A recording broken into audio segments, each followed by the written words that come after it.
And the Irish were very spiritual people. And I have a short version of a prayer that was said at the Battle of Clontarf when the Irish forces, under their great commander, Brian Boru, defeated a collection of Norsemen and Vikings, the elite troops of Europe. He banished them from our country. He defeated them in that great battle. And this is the prayer. We fervently ask the legions of angels and saints, especially the legions of Irish saints, to intercede to us, or us, to our Father in heaven, and to present as your request our request, to destruct the enemies of our nation, destruct their evil agenda, bless and strengthen the hand of all our defenders who battled for sovereign Gaelic Ireland. And we continue on now. Michael Galvin, I'll just give a little introduction. He was one of 5 sons of Mary Galvin. She was a small farmer, a little widow farmer, and my birth scholar. He was a man of great ingenuity. He had a small farm, and he was a great commander in the IRA in his local area. He would have lived a very prosperous life, a life of contentment, had war not been brought into his life by a band of killers and murderers who Mary Maximini described as cutthroats. She said, had the 200 cutthroats and blackguards not rampaged through Ireland with the purpose of exterminating the Irish race, we would have lived a happy and contented life. I think we'll have a minute's silence to remember not only Michael, but all the volunteers who fell.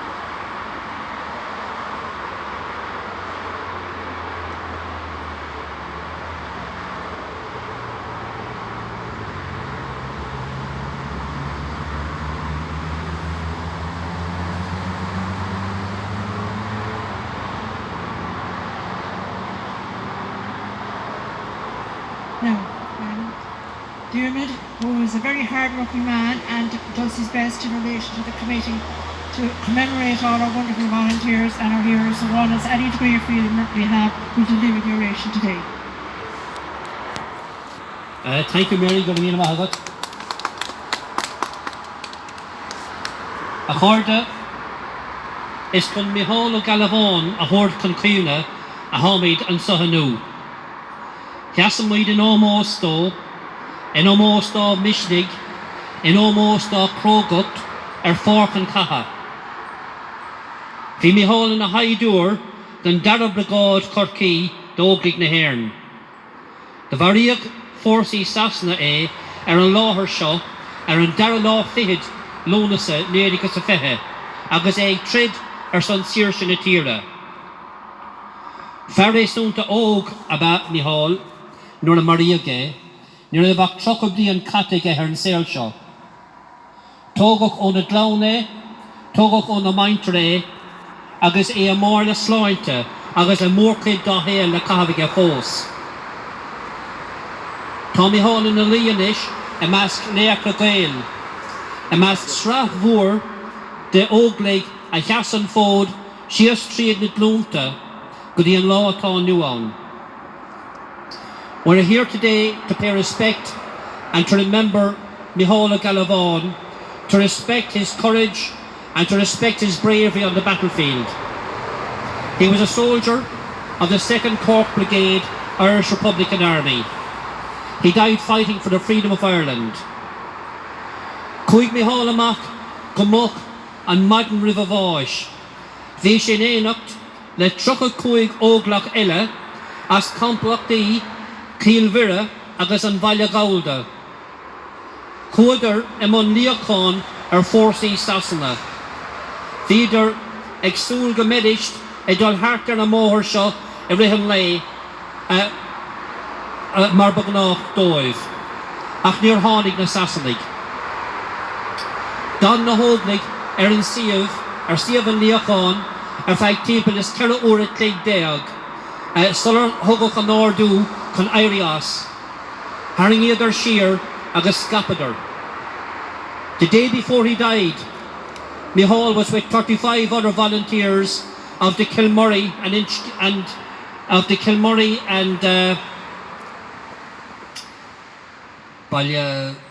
Ballagolda. What's it called? Crookstone. Is Simúl an animason. Ballagolda, Kilínshe, gur nachas an tír iad, Ballagolda. Ach san anam na mirle, corte sin an núl le corúl is leis egan, criminality, Crookstone, nather an Malayan bonús le sin af vecamid. They set out at dawn on the 21st of August to ambush British forces who were regularly passing this road. They waited in position until 8 p.m. before the order was finally given to withdraw, and they returned to their homes. This was not uncommon during the War of Independence or during any kind of guerrilla war of that type. A huge amount of time was spent in preparation and in waiting. We can imagine that this itself required endurance of the volunteers. Perhaps endurance of the time mentioned by Treilach Maxina in his often quoted remarks when he said, "It is not those who can inflict the most, but those who can endure the most who will conquer." Mar a Hórla, in an Istóibh, Mariach Sargent den RIC in Inchigila an Ihe Céanna. Agus an Madan Dargion, Cork Forsa den RIC Sheer, con Isru a Yanov an Achtrason. An Malach, Coig an RIC Trasner and Siav an Leacon Céanna, Trasnan Shaw, agus Dogad Rack agus Ufáis in Iig, in Ache an Áit a Coidar Tríd, in Macroom agus Áit in Eile. Tugach an miomper so on RIC Fuinara, agus dulvig na Óglaigh a ríis go tapig conunsi a Yanavarha a Shlia Valladóibh. A ríist gléhach Micheál og Galvin. Dog sé van, agus dog sé lani, agus de raigur sé a dúlgish, agus seach sé a ríist sa bhar na bail. Taipel is a húr tris a dó an trach nó na dónach son, Sulla raibh an Leacán in a thomláin réig, tháinig an RIC. Tháinig na Óglaigh cartainna amach in a móthir ó sa cór agus té fiordóibh chun éon slí éilethe a dúna ortha, agus léadar ortha chun géile. Níor géil an RIC agus scuiladar na Óglaigh in a háid san. Tréis típilús uair cléig go le ag trid Haring na Óglaigh Sheer, the Micheál og Galvin Marv, agus Bert Ella Gortaha. The volunteers had blocked off any escape routes and called on the RIC to surrender. They opened fire on the volunteers instead. The fight lasted about 90 minutes when the volunteers broke off the ambush and withdrew. O'Galvin was dead and two others, Dan O'Leary and Dennis Long, were wounded. For fear of reprisals, Galvin's body was secretly buried in Kilmurry churchyard. This was common enough after ambushes of this type, and 6 weeks later his comrades returned and he received a proper burial in his family graveyard. Leis an Óglach a fógach Marv, ní múrdoing umpú ar an aim agus an fís a bhí aige. Sé sin, chun saoirse umláin na tíre a baint amach, chun an phoblach mar a fógraíoch an éidig a séideach a chur a bhaim. Tá míad ag agrú chuig a sin anois, mullamid de gachéine pórta dlacha is slí éigans. Ba scéal léachis scéal Micheál og Galvin. Mar éon de scéalta na nóglach eile a cheasan fód, ó tús ama go dtí an lát á nuagain. Ar dheiste go raibh anam uasal, cróga agus díalseach. Go marthaigh sé ag cuimhne na daoine, taobh le taal na mór Óglaigh or dír. Sin é Micheál og Galvin. Go raibh míle maithagah.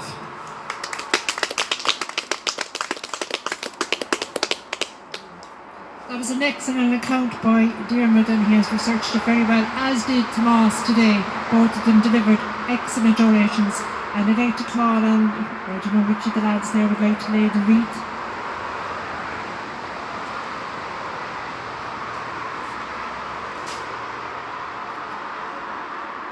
And we have a lovely representation here today, and maybe they'd like to engage in whatever you practice for today.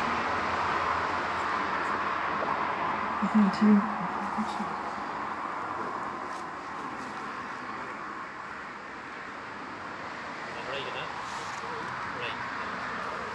Go ahead.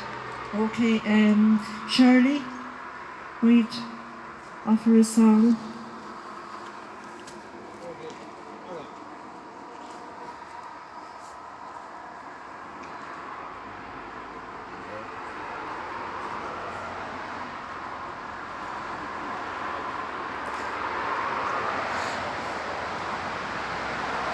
It was down by the glenside I met an old woman a-picking young nettles, and she ne'er saw me coming. I listened well to the song she was humming. Glory-o, glory-o, to the Bohemian men. It's 50 long years since I saw the moon beaming on strong manly forms and eyes with hope gleaming. I see them again, sharing all my sad dreaming.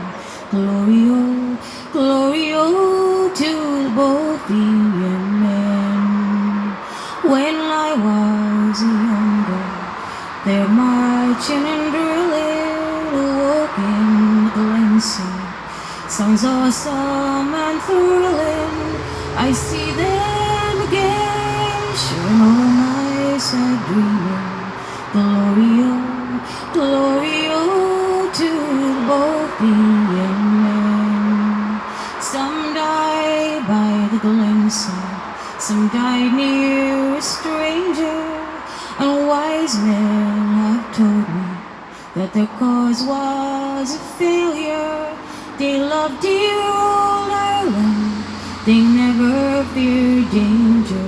Glory-o, glory-o, to the Bohemian men.